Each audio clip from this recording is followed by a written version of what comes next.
so far? Yeah? I'm like, there's so much more show. There's so much more show. So, how do you feel about funny stuff? Alright, so coming to the stage. A very funny lady, stand-up, plays all over Boston. Now I live in Boston, I can tell you just driving in the area is difficult, so this tells us how good she must be. All right, please welcome on her very first time ever at the Empire Revue, Ms. Janet McNamara.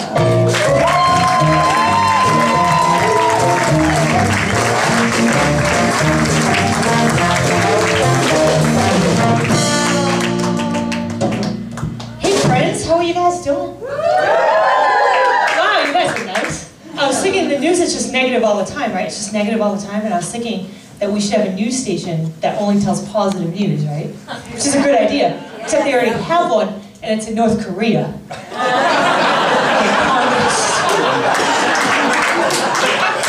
I feel like the American version of a positive news station would be like, new study out by the NRA. 240 million people did not die of gun violence last year. Tens of thousands of people in the Midwest got to see a tornado this weekend. As a result, hundreds of families are now having the greatest slumber party ever at the local gymnasium. Stay tuned next week for some heartwarming rescue stories involving a puppy. There was a major earthquake in LA. Fuck them. Go Celtics.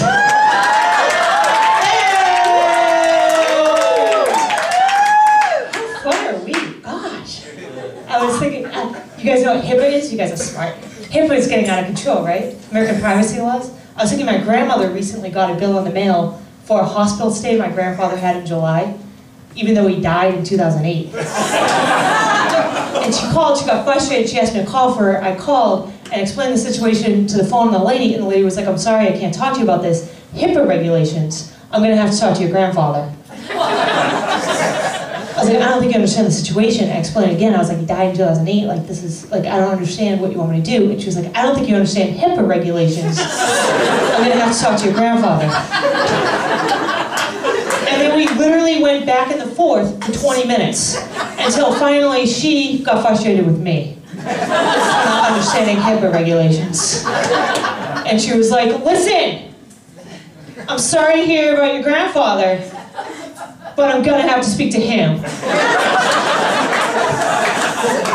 was like, all right, you got me. I was like, this is Robert.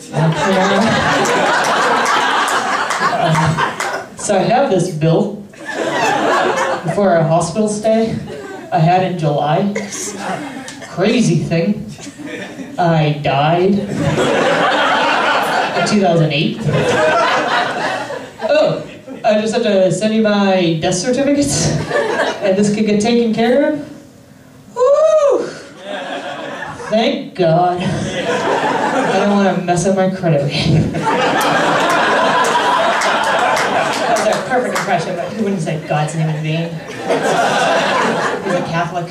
I was, my family makes fun, I have a really bad sense of direction. My family makes fun of me for this all the time. But I'm pretty sure everybody's done it at some point in life. Like, have you been driving? You know how sometimes you're supposed to go east and you're going west? And like, I went the wrong way. And then like, you know what? Fuck it. I'm going around the world. And you know, like, going back forth is just a pain in the ass. And then like 3 hours later, you're like, that was stupid. I'm in Albany. Like, word of advice, this is the best advice. If you ever get pulled over on Route 90 West, driving to the Cape, don't tell the cop you're going to the Cape. And this is the best advice you will ever hear in your entire life. Do not tell the cop you're going around the world to do it. You're ready to DUI. I've had 4. Stone cold sober every time, I just don't know how to talk to cops. It's like a, I don't know what it is, it's like an Asperger's kind of situation. But I used to think I was crazy when I was a kid. I was like, batshit, man, because I had like, it was like a voice in my head. Like, talk to me all the time. I was like, just talk. And like my entire life, I thought I was like crazy. And then when I got older, I realized I was thinking.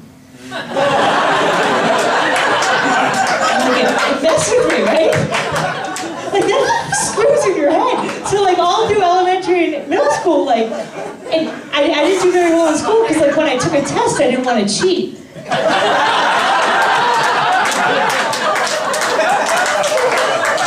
But like the voice just kept telling me all the answers. So it was like 6 + 6, 12, fuck. So I just write 9. I leave it blank and we're like, you're dyslexic. Alright guys, you guys are so fun. Thank you so much.